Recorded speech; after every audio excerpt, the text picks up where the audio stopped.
앉아 계시다가 일어나려는데 다리가 저립니다. 발이 찌릿찌릿하고 감각이 없고 마치 남의 다리 같은 느낌. 잠깐 기다리면 풀리긴 합니다. 그런데 이런 일이 하루에도 몇 번씩 반복됩니다. 주무시다가 다리가 저려서 깨시는 분도 계십니다. 걷다가 갑자기 발이 찌릿해지는 분도 계십니다. 아무것도 안 하고 있는데 다리가 저리는 분도 계십니다. 많은 분들이 이것을 혈액순환이 안 돼서라고 생각하십니다. 그래서 혈액순환에 좋다는 것들을 드시고 마사지를 받고 찜질을 하십니다. 그런데 나아지지 않습니다. 왜 그럴까요? 오늘 저는 그 이유를 말씀드리겠습니다. 다리가 자꾸 저리는 것, 그것이 혈액순환 문제가 아닐 수 있습니다. 전혀 다른 원인이 있을 수 있습니다. 그 원인을 모르면 아무리 혈액순환을 챙겨도 다리 저림은 계속됩니다. 끝까지 들으시면 지금까지 왜 해결이 안 됐는지 이해가 되실 겁니다.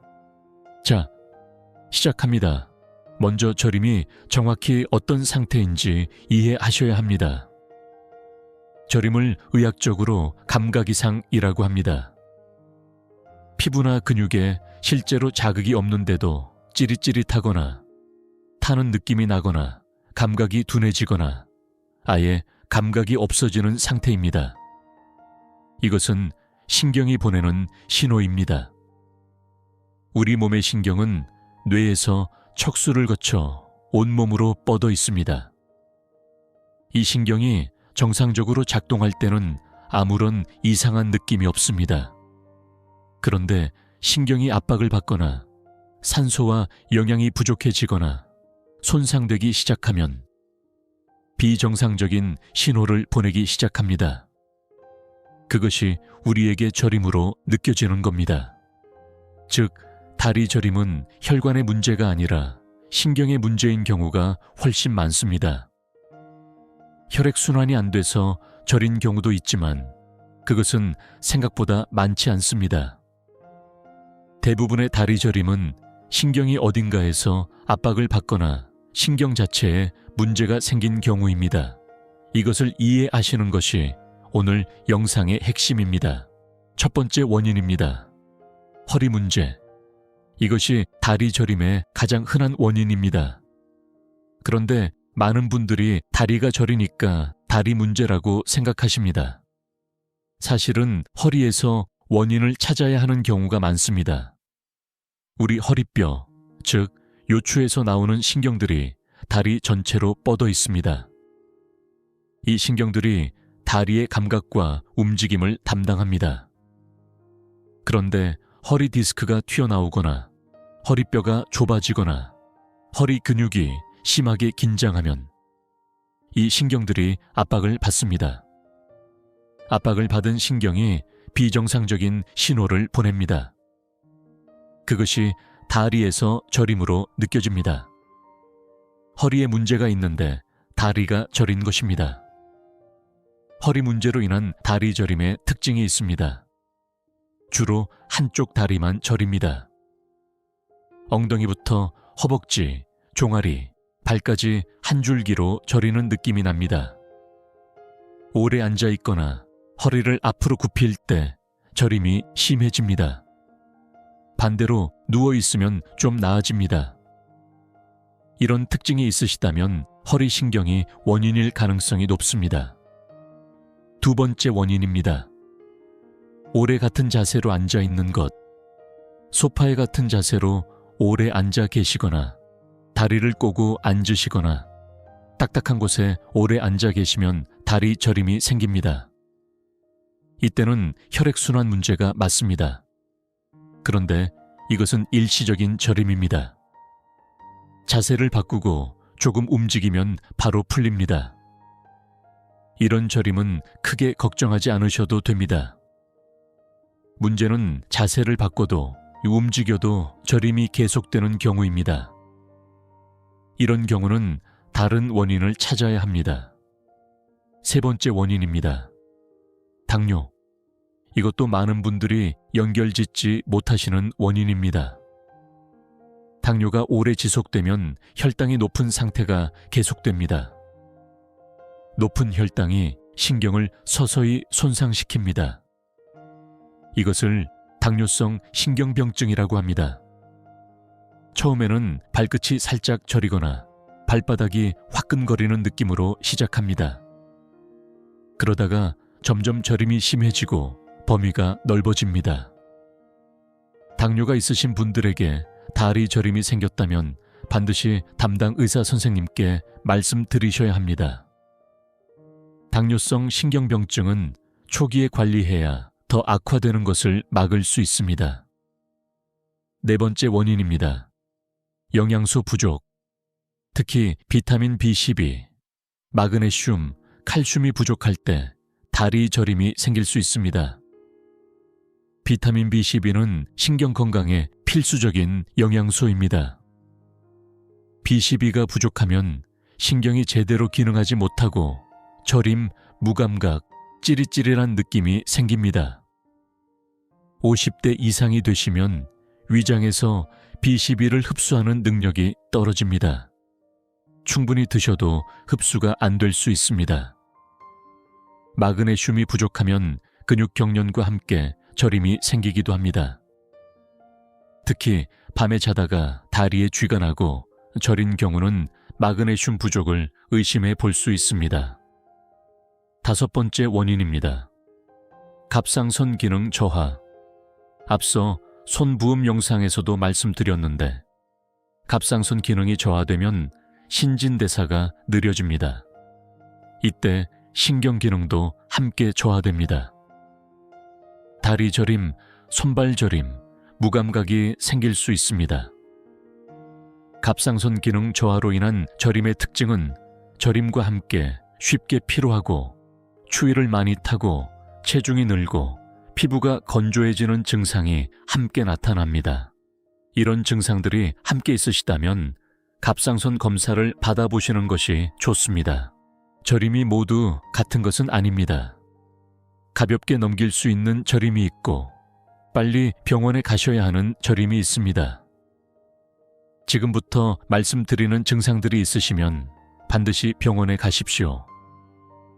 첫째, 갑자기 한쪽 얼굴, 팔, 다리가 동시에 저리거나 마비되는 느낌이 드실 때 이것은 뇌졸중의 증상일 수 있습니다. 즉시 응급실에 가셔야 합니다. 둘째, 저림과 함께 힘이 빠지는 느낌이 들 때 다리가 저리면서 힘도 없어지고 걷기 어려워진다면 신경에 심각한 문제가 생겼을 가능성이 있습니다. 셋째, 저림이 점점 심해지고 범위가 넓어질 때 처음에는 발끝만 저렸는데 점점 종아리, 무릎, 허벅지까지 올라온다면 진행성 신경 문제일 수 있습니다. 넷째, 저림과 함께 대소변 조절이 어려워질 때 이것은 척수신경에 심각한 압박이 생긴 응급 상황일 수 있습니다. 이런 증상들은 절대 혼자 판단하지 마시고 반드시 의사 선생님께 진료를 받으십시오. 다리 저림이 단순히 불편한 것으로 끝나지 않습니다. 일상의 여러 부분에 영향을 미칩니다. 걷는 것이 두려워집니다. 다리가 저리면 발을 제대로 디디기 어렵습니다. 걷다가 발을 잘못 디뎌 넘어질 수 있습니다. 50대 이상에서 낙상은 매우 위험합니다. 그래서 저림이 있으면 자연스럽게 외출이 줄어들고 움직임이 줄어듭니다. 움직임이 줄어들면 근육이 약해집니다. 근육이 약해지면 저림이 더 심해집니다. 또 악순환입니다. 수면도 방해받습니다. 밤에 자다가 저려서 깨시는 분들이 많습니다. 수면이 자꾸 끊기면 다음날 피로합니다. 피로가 쌓이면 면역이 떨어지고 몸 전체가 약해집니다. 그리고 저림이 계속되면 뭔가 큰 병이 있는 게 아닐까 하는 불안이 생깁니다. 이 불안이 스트레스가 되고 스트레스가 신경을 더 예민하게 만들고 저림이 더 심하게 느껴집니다. 그래서 저림을 빨리 해결하는 것이 단순히 다리 불편함을 없애는 것이 아닙니다. 삶의 질 전체를 지키는 일입니다. 자, 이제 실천 방법입니다. 오늘부터 바로 하실 수 있는 것들입니다. 첫 번째, 자세를 자주 바꾸십시오. 30분마다 한 번씩 일어나십시오. 같은 자세로 오래 있으면 신경과 혈관이 압박을 받습니다. 자주 움직여주는 것만으로도 저림의 빈도가 크게 줄어듭니다. 두 번째, 허리 스트레칭을 하십시오. 허리 문제가 다리 저림의 가장 흔한 원인이라고 말씀드렸습니다. 허리 근육의 긴장을 풀어주는 것이 중요합니다. 방법은 간단합니다. 바닥에 편안하게 누우십시오. 무릎을 세우고 양무릎을 천천히 오른쪽으로 넘겼다가 왼쪽으로 넘기십시오. 각각 10번씩 하루에 2번 해주십시오. 이 동작이 허리 근육의 긴장을 풀어주고 신경에 가해지는 압박을 줄여줍니다. 세 번째, 비타민 B12를 챙기십시오. B12가 풍부한 음식을 드십시오. 육류, 생선, 계란, 유제품에 B12가 풍부합니다. 특히 조개류, 굴의 B12가 매우 많습니다. 채식을 하시는 분들은 B12 보충제를 드시는 것이 도움이 될 수 있습니다.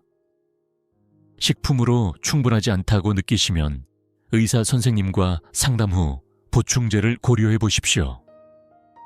네 번째, 마그네슘을 보충하십시오. 마그네슘이 풍부한 음식으로는 견과류, 씨앗류, 녹색 채소, 콩류가 있습니다. 특히 밤에 다리에 쥐가 자주 나신다면 취침 전에 마그네슘이 풍부한 음식을 조금 드시는 것이 도움이 됩니다. 다섯 번째, 따뜻한 물로 족욕을 하십시오. 저녁에 따뜻한 물에 발을 10분에서 15분 담가 주십시오. 따뜻한 온기가 발과 다리의 혈액순환을 도와줍니다. 신경의 긴장도 풀어줍니다. 저림이 줄어드는 효과가 있습니다.